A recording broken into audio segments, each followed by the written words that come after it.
안녕하세요. 능희고등학교 역사학입니다. 자, 이번 시간에는 이 동아시아 문화권의 형성과 발전, 특히 유교와 율령이 동아시아에서 어떻게 형성이 되었고 발전되었는가를 같이 한번 배워보도록 할게요. 이제 이 동아시아 문화권이라고 하면 요 네 가지를 들 수 있습니다. 첫 번째는 유교, 다음에 불교, 그 다음에 율령, 다음에 한자, 이 네 가지를 통해 이 동아시아 문화권이 형성이 되었는데요. 이런 네 가지의 문화가 어떻게 전달이 되었는가를 보면 바로 이 한자와 종이가 그 힘이 컸다 할 수 있거든요. 한자도 이 동아시아 문화권에 들어가게 되는데 서로 각 국가 간의 글자를 통해 이런 문화를 교류하면서 동아시아 문화권이 형성이 되어 가는데요. 이에 대한 예시로 우리나라 창원 다오리 유적에서 붓이 이제 출토된 적이 있었고, 또 후한의 체륜이 종이 만드는 기술, 즉 제지술을 발전시키면서 더욱더 이런 동아시아 문화권이 형성되는데 큰 공을 한 그런 면이 있습니다. 그러면 이 율령과 유교가 이 동아시아에서 어떻게 형성이 되었고 발전되었는가를 보도록 할게요. 여러분들이 한국사 공부하시면서 무슨 왕 때 율령을 반포했다, 율령을 수용했다 이런 것들을 배웠었는데, 근데 율령이라고 하면 정확히 어떤 건지 모르고 그냥 넘어가는 경우가 있거든요. 그렇기 때문에 이 율령 체제가 무엇인가를 같이 한번 보도록 할게요. 율령 체제는 이게 율, 영, 격식 이 네 가지로 나뉘어져 있습니다. 먼저 율령 격식에서 율은 형법이에요. 형법. 어떤 사람이 잘못을 했을 때 어떤 죄를 주는가, 어떤 벌을 주는가를 다루는 영역이라 할 수 있거든요. 여기서는 태, 장, 도, 유, 사 5가지 영역으로 이제 벌을 줍니다. 태형은 말 그대로 회초리로 사람을 때리는 거고, 장형은 회초리보다 더 굵은 몽둥이 같은 걸로 사람의 볼기를 때린다든지, 여기 도는 이제 노동을 이제 시키는 이제 형벌이고, 유는 유배 보내는 거, 사형은 사람을 죽이는 이런 사형이었는데, 이런 태장 도유 사이에 이런 율이 신분에 따라서 차등적으로 적용이 되기도 했거든요. 누구는 귀족이고 누구는 귀족이 아닌가에 따라서 똑같은 죄를 저질러도 이런 벌이 다르게 차등적으로 적용된 게 있고, 그리고 이런 율법에도 유교 윤리가 이제 들어가 있습니다.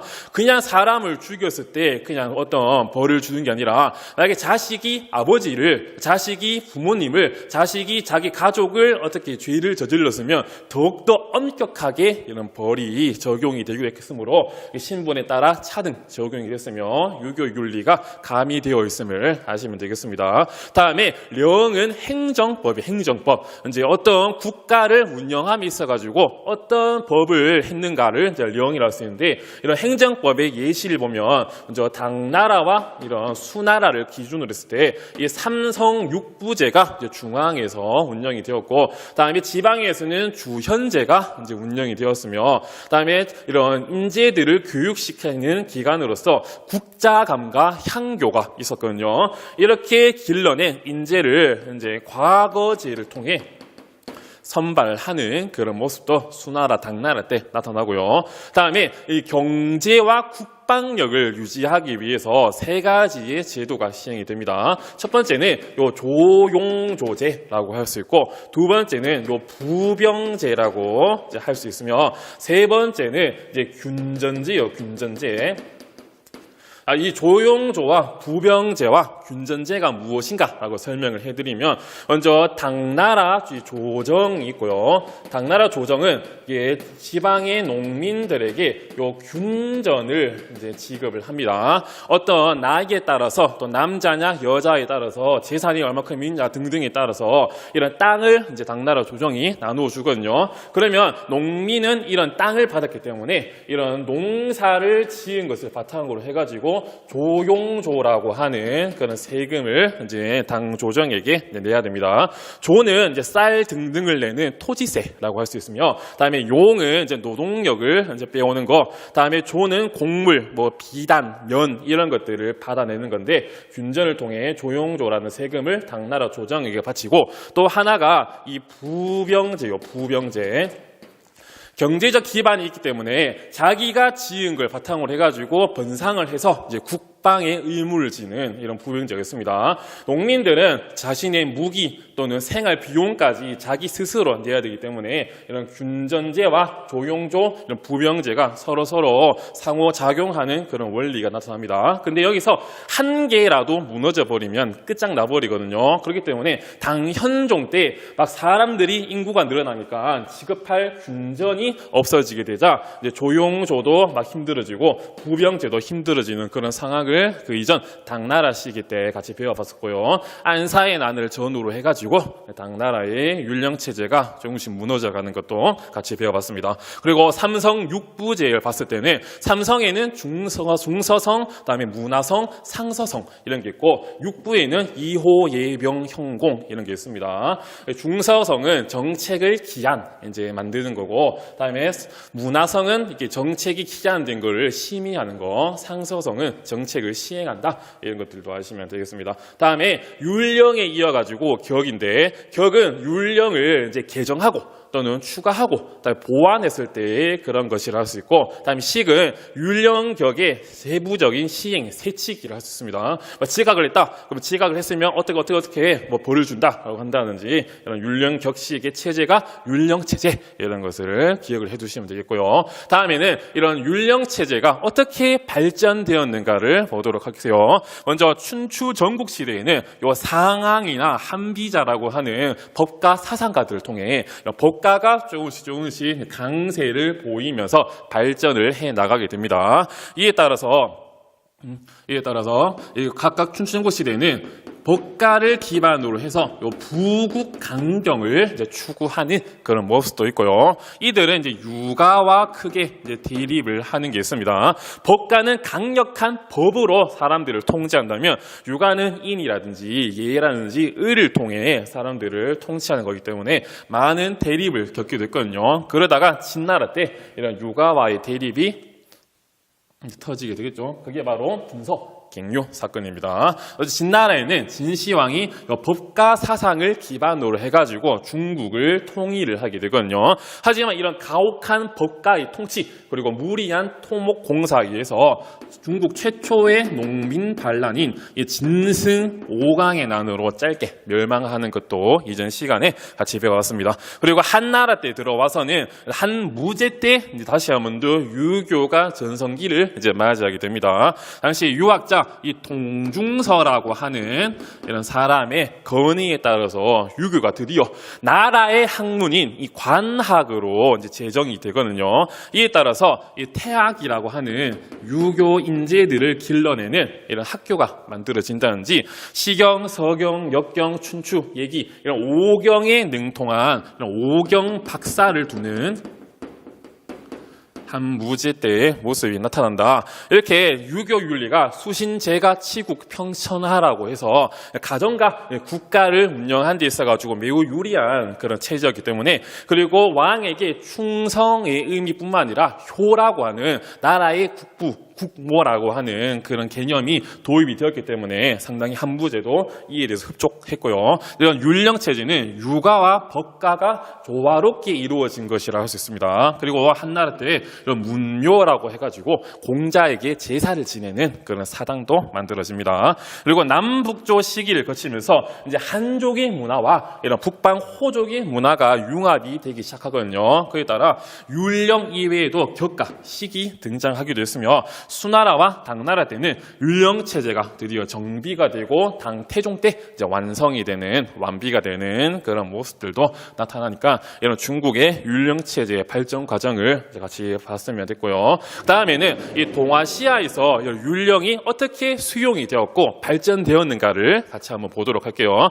먼저 한국에서는 이제 어떻게 율령이 수용이 되었는가 봤을 때 고구려에는 소수림왕 때 수용이 되고 백제에는 고이왕 때, 신라는 법흥왕 때 유교가 율령이 수용이 된다. 이걸 한국사 시간 때도 배웠고요. 근데 통일 신라 때 들어와서는 이제 나라의 인재들을 기르기 위해서 국학이 이제 신문왕 때 이제 설치가 되고요. 그리고 원성왕 때는 요 독서 삼품과라고 하는 그런 인재 선발 기구가 체제가 만들어지거든요. 이렇게 율령이 중국을 통해 들어왔지만 어떻게 독자적으로 발전했는가가 매우 중요합니다. 이 독서 상품가는 유교적인 이런 인재들을 이제 테스트해가지고 세 개의 품으로 나눠서 인재를 선발했다 이런 제도거든요. 하지만 당시 골품 제도가 너무 강했기 때문에 좀 실패를 하는 그런 모습도 있고요. 그다음에 신라 촐랑 문서를 통해 국가가 각 지방의 경제 상황을 파악하기 위해 노력을 했음을 알 수 있습니다. 이 신라 촐랑 문서는 민정 문서라고 불리기도 하거든요. 일본 8세기 때 만들어진 사찰이 있었는데 그게 바로 도다이사거든요. 도다이사 안에 보면 정창원이라고 해서 왕실의 보물들을 보관하는 창고가 있습니다. 여기 어떤 왕실의 보물들이 이런 종이라든지 이런 걸로 이제 포장이 되어 있었는데요. 이게 보니까 어떤 포장지에 글자가 적혀 있는 거를 어떤 사람이 발견을 하게 됩니다. 그 포장지의 종이에 그런 글을 읽어보니까 신라 촐랑 문서라고 하는 거를 발견하게 됐거든요. 이 촐랑 민정 문서에는 뭐 남녀 인구라든지 이런 재산을 등등을 통해 국가가 세금을 거두려고 했다 이런 것들도 알 수 있습니다. 그리고 발해에서 들어와서는 발해는 이 당나라의 이 삼성 육부제를 수용을 하는 그런 모습도 있고, 그다음에 인재를 기르기 위해 주자감이라고 하는 학교가 만들어지며 왕실의 또 도서관으로서 이런 문적원도 나타납니다. 하지만 마찬가지 이런 독자성이 가장 중요하다고 할 수 있거든요. 독자성을 보면 먼저 삼성 육부의 명칭이 당나라와 다릅니다. 당나라 삼성이 아까 말했듯이 중서성, 문화성, 상서성이 있는데 여기에 발해에는 중대성, 선조성, 정당성이라고 이름이 다르기도 하고요. 육부에도 이호 예병 형공이 아니라 중인의 지예신이라고 해서 유교적 명칭이 들어가 있고요. 그리고 원래 요 중대성이 정책을 중심의 기구가 될 수 있거든요. 하지만 여기서는 당나라의 상서성이라고 할 수 있는 요 정당성이 요 국정을 총괄하는 최고 기구다 할 수 있고, 그리고 이를 육부는 이원적으로 운영이 되는 모습이 있습니다. 좌사정과 우사정이 있어가지고 당연히 당나라와 다른 그런 독자성을 가지고 있고요. 그리고 고려에도 이런 삼성 육부제를 수용을 하지만 독자적으로 이성 육부제가 운영이 되기도 하고, 식목도감이라든지 도병마사라든지 우리 자체적인 그런 독자적인 기구도 있다 이런 것들도 아시면 되겠습니다.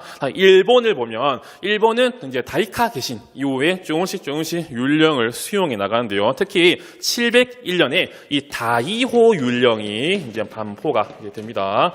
이 다이호 율령 안에 그런 독자적인 내용을 봤을 때 바로 요 이관 팔성제가 이 다이호 율령에 담겨져 있거든요.